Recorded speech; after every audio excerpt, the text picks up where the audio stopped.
আপনাদেরকে একটা প্রশ্ন করি।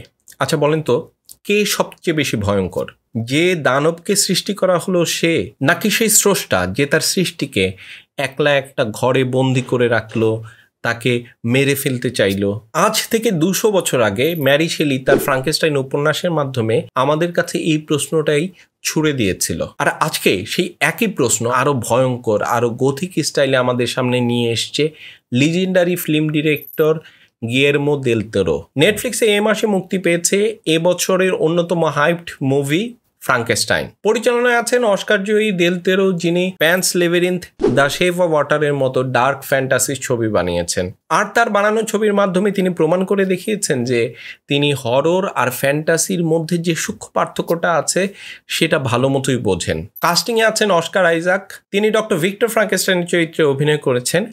আর দানব বা ক্রিয়েচর চরিত্রে আছেন বর্তমান সময়ের আলোচিত অভিনেতা জেকব ইলর্ডি। সাথে আছে মিয়া গোথ এবং ক্রিস্টোফ ওয়ালটসের মতো শক্তিমান অভিনেতারা। ফ্রাঙ্কেনস্টাইন সিনেমাটার জনরা হলো গথিক ড্রামা, হরর এবং সায়েন্স ফিকশন। তবে সত্যি বলতে এই সিনেমাটা যতটা না হরর, তার চেয়ে বেশি হচ্ছে ইন্টেন্স রিলেশনশিপ ড্রামা।